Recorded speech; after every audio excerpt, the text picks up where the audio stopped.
नमस्कार, हमारे चैनल में आपका स्वागत है। मैं हूं रामचंद्र मौर्य। साथियों, आज 4 मई है। पूरे 1 महीने रह गए हैं लोकसभा चुनाव 2024 का परिणाम आने के लिए। 1 महीने तक अभी चुनावी जंग, चुनावी महाभारत चलता रहेगा। आर पार की लड़ाई चलती रहेगी। इस दौर में राजनीति अपने रिकॉर्ड निचले स्तर तक आ चुकी है। जब एक बड़े संवैधानिक पद पर बैठे प्रधानमंत्री नरेंद्र मोदी हेट स्पीच के शिकार हैं, ऐसी भाषणबाजी के शिकार हैं जिससे कि जनता को दुख है। जनता यह नहीं समझ पा रही है कि यह प्रधानमंत्री बोल रहे हैं या भारतीय जनता पार्टी के कोई छुटभइये नेता या कार्यकर्ता बोल रहे हैं। प्रधानमंत्री पद की गरिमा पहली बार दांव पर लगी है 2024 के चुनाव में। इसके पहले भी दांव पर लगी थी, लेकिन जिस निचले स्तर पर आज आ गई है ऐसा कभी नहीं आई थी। तो साथियों, हमारे चैनल को सब्सक्राइब कर लीजिए, इससे हमें बड़ी ताकत मिलेगी। प्रधानमंत्री नरेंद्र मोदी और राहुल गांधी में जुबानी जंग छिड़ी हुई है। प्रधानमंत्री नरेंद्र मोदी राहुल गांधी को शाहजादे कह करके संबोधित कर रहे हैं और इस देश की अव्यवस्था, तंगहाली, गरीबी और तमाम बुराइयों के लिए कांग्रेस को दोषी ठहरा रहे हैं। नेहरू से लेकर राहुल गांधी तक पर आक्रमण कर रहे हैं।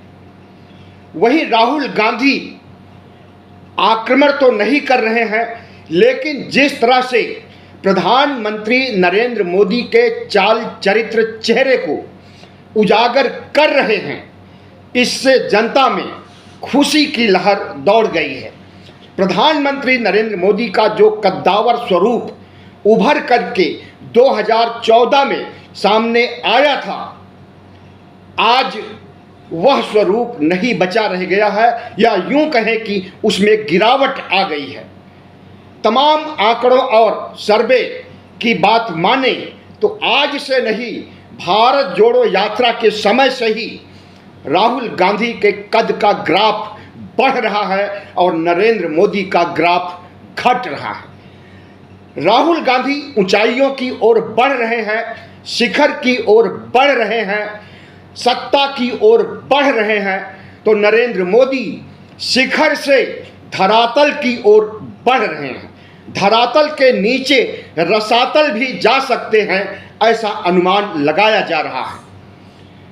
प्रधानमंत्री नरेंद्र मोदी को की सबसे बड़ी घबराहट, सबसे बड़ा बौखलाहटपन और सबसे ज़्यादा परेशानी इसी बात से है कि उनकी तीसरी बार शपथ होने नहीं जा रही है, और इसके संकेत मिलने लगे हैं पिछले 2 चरणों के चुनाव से। और होने वाले 7 मई के चुनाव में भी संभावना है कि 2 चरणों की पुनरावृत्ति होने जा रही है।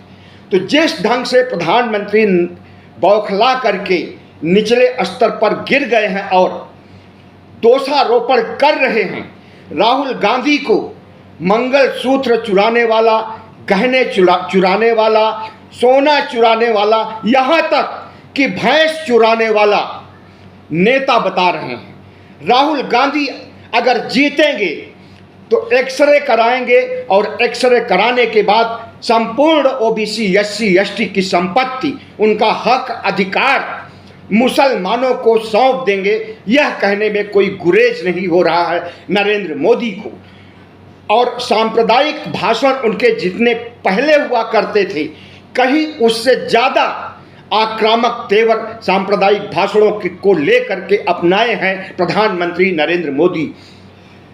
प्रधानमंत्री को पता है कि उनका राम मंदिर का उद्घाटन कार्य, प्राण प्रतिष्ठा कार्य, जो एक सियासी इवेंट बना करके बड़े पैमाने पर उछाला था 22 जनवरी 2024 को, वह फ्लॉप हो गया है।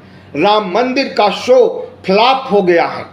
राम मंदिर के पक्ष में आंकड़ों के तहत, एक सर्वे के तहत, CSDS के सर्वे के तहत सिर्फ 8% लोग मंदिर के पक्ष में हैं कि हाँ, प्रधानमंत्री नरेंद्र मोदी ने मंदिर बनाया, राम को प्रतिष्ठित किया, रामलला का प्राण प्रतिष्ठा किया, इसलिए वो चुनाव में जीतने के हकदार हैं।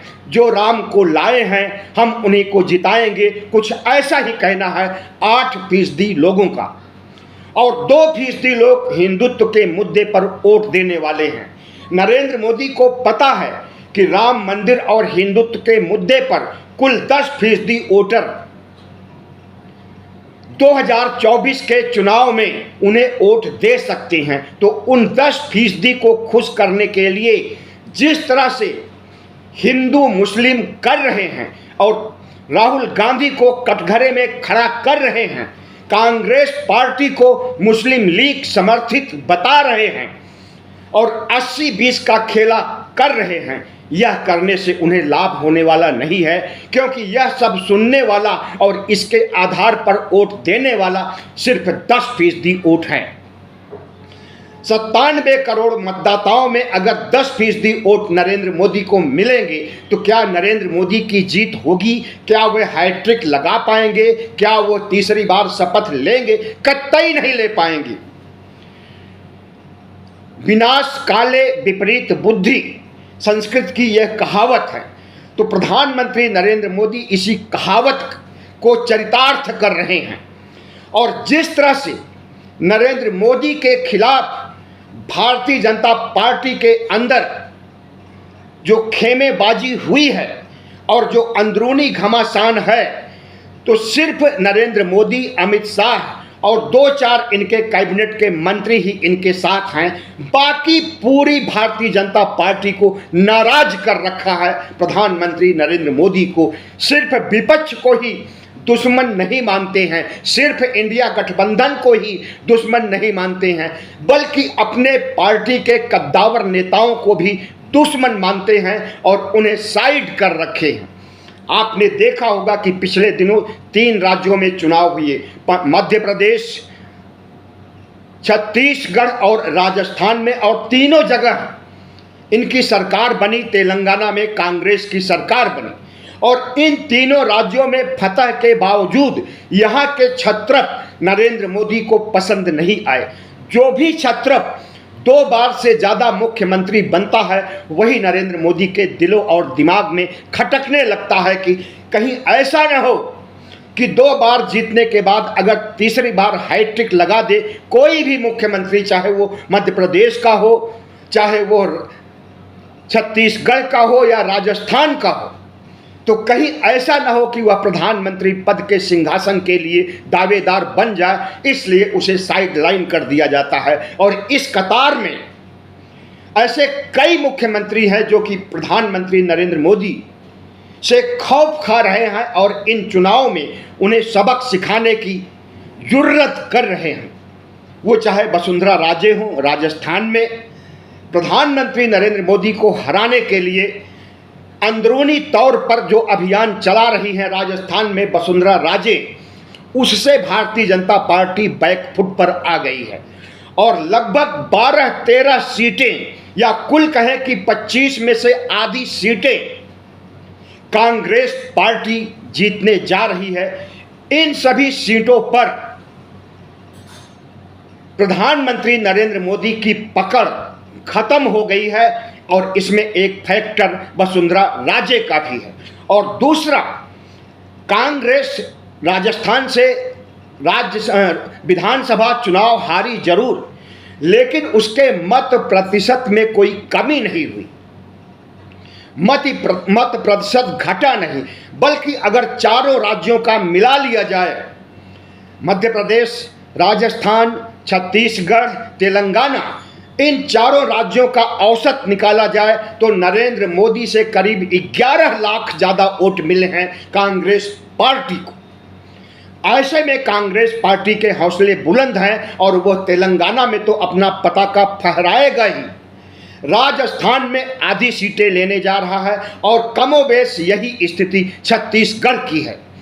छत्तीसगढ़ में भी डॉक्टर रमन सिंह को जिस तरह से साइडलाइन कर दिया प्रधानमंत्री नरेंद्र मोदी ने और उन्हें विधानसभा अध्यक्ष बना करके उतारा है, तो उनके अंदर भी कहीं खलबली है, ऊहापोह है कि पार्टी के द्वारा रिजेक्टेड माल के रूप में उन्हें बाहर फेंक दिया गया है। और कोई व्यक्ति अगर 2 बार 3 बार मुख्यमंत्री बन चुका है तो उसे तीसरी बार या चौथी बार अगर विधानसभा अध्यक्ष बनाया जा सकता है तो उसके कद का उसे क्या एहसास होगा, इस बात को, उसकी क्या छटपटाहट होगी, इस बात को अच्छी तरह से समझा जा सकता है। और डॉक्टर रमन सिंह इसी के शिकार हैं। मध्य प्रदेश में शिवराज सिंह चौहान उर्फ मामा जिस तरह से प्रधानमंत्री नरेंद्र मोदी के खिलाफ भीतर घात कर रहे हैं, अंदरूनी कलह मचाए हुए हैं और 10 से अधिक सीटों पर अपनी पकड़ खो रहे हैं, छिंदवाड़ा ही नहीं बल्कि 8-9 सीटें और भी उसके दायरे में आ गई हैं कि उस पर कांग्रेस पार्टी दावा ठोक रही है, दावा ही नहीं ठोक रही है बल्कि चुनाव जीतने जा रही है। ऐसे में प्रधानमंत्री नरेंद्र मोदी अपने ही पैरों पर कुल्हाड़ी मार चुके हैं। अपने ही क्षत्रपों को नाराज करके, अपनी ही पार्टी में कलह उत्पन्न करके नरेंद्र मोदी ने एक बहुत बड़ा धोखा अपने साथ किया है, इस बात से इनकार नहीं किया जा सकता है। मोदी और राहुल गांधी में आर पार की लड़ाई जो चल रही है इसे जनता अच्छी तरह से देख रही है। जनता ही नहीं, पूरी दुनिया देख रही है। और अमेरिका का तो कहना है कि भारत के चुनावी परिदृश्य पर हमारी कड़ी नज़र है।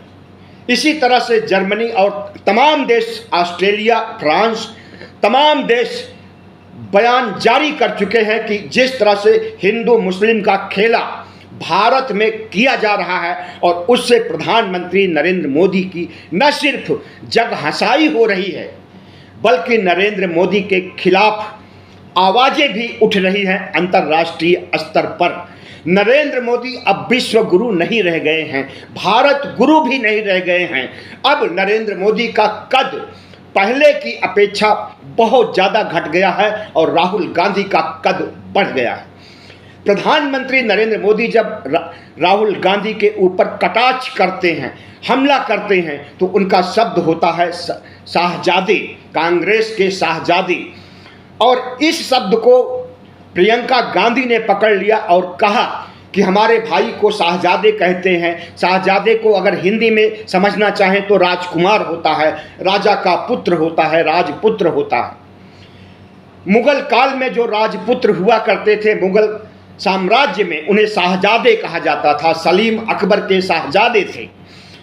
तो शाहजादे शब्द से संबोधित करने का कई उद्देश्य है। पहला उद्देश्य तो यह है कि राहुल गांधी मुस्लिम परस्त हैं और मुसलमानों को इस देश की जर जमीन को सौंपने, इस लोगों की प्रॉपर्टी सौंपने का काम कर रहे हैं। ओबीसी, एससी, एसटी के हक अधिकार, उनकी संपत्ति, उनके मंगलसूत्र और उनकी भैंस को भी राहुल गांधी मुसलमानों को सौंप रहे हैं। ऐसी बातें कहनी है नरेंद्र मोदी की। भैंस के स्तर पर जब गिर गए तो मीडिया ने इसे दिखाया भी नहीं, प्रिंट मीडिया ने इसे छापा भी नहीं कि प्रधानमंत्री नरेंद्र मोदी की भद पिटेगी। अगर यह छापा जाएगा कि प्रधानमंत्री नरेंद्र मोदी कह रहे हैं कि अगर कांग्रेस जीतेगी तो आपकी 2 में से 1 भैंस खोल ले जाएगी और वह भैंस मुसलमानों को पकड़ा देगी, इतने निचले स्तर की बातें कहना नरेंद्र मोदी को तो नहीं नागवार गुजरा, लेकिन मीडिया को, आईटी सेल को, भारतीय जनता पार्टी के नेताओं को जरूर नागवार गुजर रहा है और इसका प्रचार वो नहीं कर रहे हैं क्योंकि इससे भारतीय जनता पार्टी की हंसाई होगी और छीछा लेदर होगी। तो प्रधानमंत्री नरेंद्र मोदी और राहुल गांधी के बीच में जो सबसे बड़ा एजेंडा है चुनाव का, वह एजेंडा है राहुल गांधी की तरफ से संविधान बचाने का, लोकतंत्र बचाने का, भारत के धर्मनिरपेक्ष कलेवर को बचाने का। और प्रधानमंत्री नरेंद्र मोदी का एजेंडा है कि हिंदू मुस्लिम का खेला खेलने का, राम मंदिर का कार्ड नहीं चल पाया, प्राण प्रतिष्ठा इन्हें नहीं जिता पा रही है, तो अब सिर्फ यही बचा है कि हिंदू और मुसलमानों के बीच बंटवारा कर दिया जाए और दोनों के बीच जो दीवार खड़ी हो जाएगी तो हिंदू एक मुश्त वोट हमें देगा और मुसलमान इंडिया गठबंधन को देगा। मुसलमानों का वोट राष्ट्रीय स्तर पर 18 से 20% है और हिंदुओं का लगभग 80% है। तो नरेंद्र मोदी की समझ यही है कि हर हिंदू हमें वोट देगा और 80% हिंदुओं का हमें लगभग 60% वोट मिल जाएगा तो हमारी जीत हो जाएगी और हम लगभग 50% मत प्रतिशत हासिल कर लेंगे। लेकिन नरेंद्र मोदी को यह नहीं पता है और पता होने के बाद भी उसे अगर नज़रअंदाज कर रहे हैं तो इसे क्या कहा जाए कि लगभग सिर्फ 10% मतदाता इस देश में हैं जो कि मंदिर के मुद्दे पर, हिंदुत्व के मुद्दे पर वोट देने वाले हैं। और ऐसा कहना इन्हीं की संस्था, इन्हीं की सर्वे कंपनी का है, CSDS का कहना है कि 10% से ज़्यादा लोग हिंदुत्व पर वोट देने वाले नहीं हैं। तो इस बार 2024 का चुनाव फंस गया है और नरेंद्र मोदी को अपनी हार नज़दीक दिखने लगी है। और आज के दिन, आज की तिथि 4 मई है और इसी 4 मई के बाद ठीक 1 महीने के बाद जब 4 जून आएगा तो सुनिश्चित हो जाएगा कि इस देश पे प्रधानमंत्री नरेंद्र मोदी हैट्रिक लगाते हुए तीसरी बार शपथ लेंगे या फिर इंडिया गठबंधन का कोई कद्दावर नेता इस देश का भाग्य विधाता बनेगा। हो सकता है कि राहुल गांधी प्रधानमंत्री बने, लेकिन राहुल गांधी अपनी पदयात्रा के दौरान से लेकर के अब तक कई बार कह चुके हैं कि हम प्रधानमंत्री पद के दावेदार नहीं हैं, हम प्रधानमंत्री पद का चेहरा भी नहीं हैं। तो बचते हैं मल्लिकार्जुन खड़गे, ममता बनर्जी और अखिलेश यादव। ममता बनर्जी के पास कुल 42 सीटें हैं बंगाल में। अगर वो 35 सीटों तक जीतती हैं तो हो सकता है कि वो भी दावेदारी अपनी पेश करें। लेकिन ममता बनर्जी को पता है कि उन्होंने ही मल्लिकार्जुन खड़गे के नाम को प्रस्तावित किया था, जिसका समर्थन किया था आम आदमी पार्टी के प्रमुख अरविंद केजरीवाल ने और 12 अन्य घटक दलों ने उस प्रस्ताव को स्वीकार किया था। और उसी जगह नीतीश कुमार को लगा कि हम तो प्रधानमंत्री नहीं बन सकेंगे, इसलिए बैरंग लौट गए पटना और उसके बाद से ही वह भारतीय जनता पार्टी NDA में जाने की कोशिशें करने लगे और अंततः कोशिशें कामयाब हुई और वह चले गए फिर से एक बार प्रधानमंत्री नरेंद्र मोदी की शरण में। तो अब देखना यह है कि 4 जून को क्या फैसला होता है, लेकिन अभी तक जो मतदान हुआ है उसके आधार पर तो यही कहा जा सकता है कि 4 जून को खेला होगा। 4 जून को इंडिया गठबंधन का कोई व्यक्ति प्रधानमंत्री पद के लिए दावेदारी पेश करेगा। वैसे 4 जून तो शाम रात तक रिजल्ट ही आता रहता है। 4 जून को अगर रिजल्ट आएगा तो 6-7 जून, लगभग 1 हफ्ते के अंदर कोई नई सरकार बनेगी या प्रधानमंत्री नरेंद्र मोदी हैट्रिक बनाएंगे।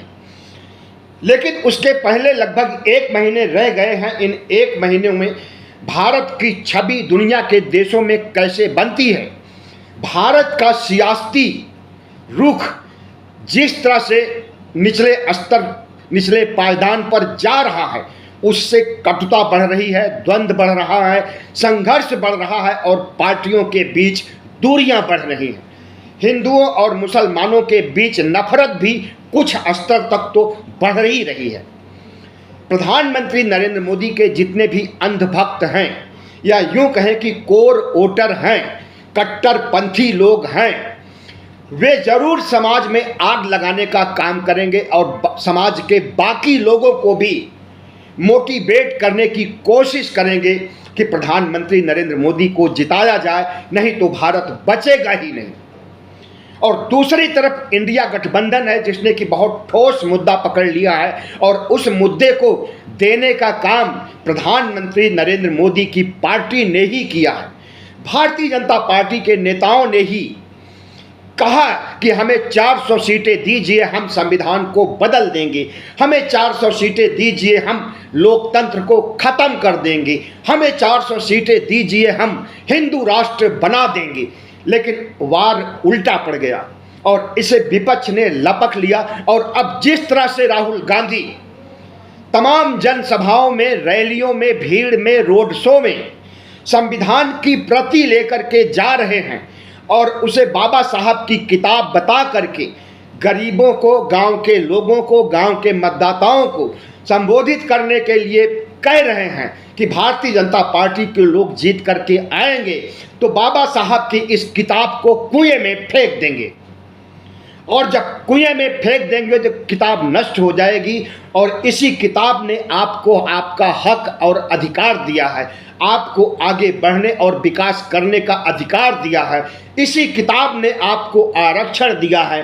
यही किताब है कि आपके सामाजिक स्तर को, आपके मान मर्यादा को बढ़ाया है। वरना पहले जमाने में तो आपको शूद्र, अंत्यज, म्लेच्छ तो पता नहीं कितनी कितनी उपाधियां दी गई थी, और आगे हाड़ी लटकती थी और पीछे झाड़ू लटकता था। आपकी परछाई से भी मनुवादियों को आपत्ति थी और उस परछाई से बचने के लिए अत्याचार किया करते थे, कत्लेआम किया करते थे और वर्ण व्यवस्था की बेड़ियों में जड़ करके गुलाम बनाए रखना चाहते थे। उसी गुलामी की ओर फिर से नरेंद्र मोदी भेज देंगे अगर इस किताब को कुएं में भारतीय जनता पार्टी फेंक देगी तो।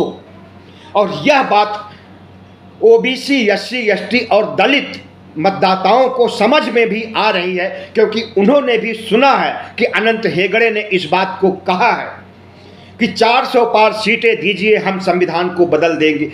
ज्योति मिर्धा, अरुण गोविल, लल्लू सिंह जैसे तमाम नेताओं ने सार्वजनिक स्तर पर जो बयान दिए हैं उसके तमाम वीडियो वायरल हो रहे हैं, और उस वीडियो को देख करके ग्रामवासी, कस्बाई मतदाता, यहाँ तक कि शहरी मतदाता, दूर दराज गाँव में लोगों ने मानसिकता बना लिया है कि प्रधानमंत्री नरेंद्र मोदी अगर जीतेंगे तो संविधान बदल देंगे, बाबा साहब की किताब को कुएं में फेंक देंगे, इसलिए नरेंद्र मोदी को हटाना है। तो एक ऐसा नैरेटिव बन गया है। आज के मतदाताओं में 97 करोड़ मतदाताओं में से 85% ओबीसी, एससी, एसटी के मतदाता डर करके चुनाव जिताना चाहते हैं, वरना उनका वजूद ही खत्म हो जाएगा जब संविधान को खत्म कर देंगे। और इस बात की आहट आरएसएस को भी मिल रही है, इसलिए आरएसएस भी भारतीय जनता पार्टी का समर्थन नहीं कर रहा है और इनके हेट स्पीच, भैंस खोल करके मुसलमानों को देने, मंगलसूत्र उतार करके हिंदू महिलाओं का मुस्लिम महिलाओं को देने और ओबीसी, एससी, एसटी की प्रॉपर्टी मुसलमानों को सौंपने कि जितनी बातें नरेंद्र मोदी कर रहे हैं उस पर आरएसएस हस्ताक्षर नहीं कर रहा, बल्कि नरेंद्र मोदी के इन विचारों के खिलाफ आरएसएस खड़ा हो गया है और नरेंद्र मोदी से दूरियां बना लिया है। नरेंद्र मोदी से दूरियां इतना ज़्यादा बना लिया है कि आरएसएस ने 100 साल पूरे होने पर जो जश्न मनाने का, 100 साल के बाद का जश्न मनाने का, डायमंड जुबली मनाने का कार्यक्रम बनाया था, उसके लिए सालों से तैयारियां चल रही थी, उस डायमंड जुबली प्रोग्राम को भी कैंसिल कर दिया है, 100 साल जश्न को भी कैंसिल कर दिया है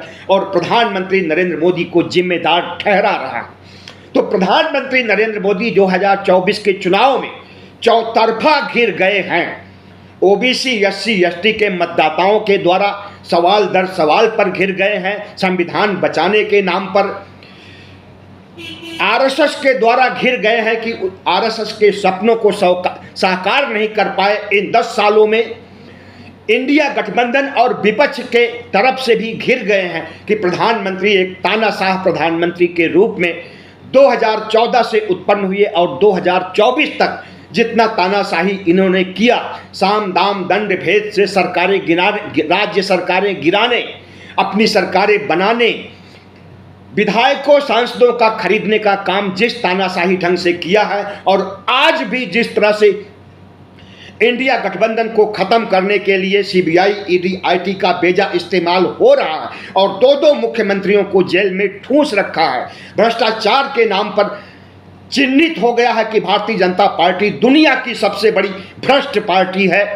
चुनावी चंदों के फंडों ने सब साबित कर दिया है कि भारतीय जनता पार्टी से ज़्यादा भ्रष्ट और कोई भी नहीं है। तो प्रधानमंत्री नरेंद्र मोदी का भ्रष्टाचार का हथियार भी फ्लॉप हो गया है और जनता को समझ में नहीं आ रहा है कि भ्रष्टाचार ये मिटा रहे हैं या भ्रष्टाचार बढ़ा रहे हैं। जनता को यह नहीं समझ में आ रहा है कि प्रधानमंत्री नरेंद्र मोदी विकसित भारत बनाने के लिए जो सपना दिखा रहे हैं 2047 का, तो विकसित भारत बना रहे हैं या धर्मनिरपेक्ष भारत के कलेवर को खत्म करके हिंदू राष्ट्र बनाना चाहते हैं। तो ऐसे ही तमाम सवाल आज इस देश की जनता पूछ रही है, विपक्ष पूछ रही है और पूरी दुनिया पूछ रही है और प्रधानमंत्री नरेंद्र मोदी के पास उसका उत्तर नहीं है। बहुत बहुत धन्यवाद। हमारे चैनल को सब्सक्राइब कीजिएगा, लाइक कीजिएगा और शेयर कीजिएगा।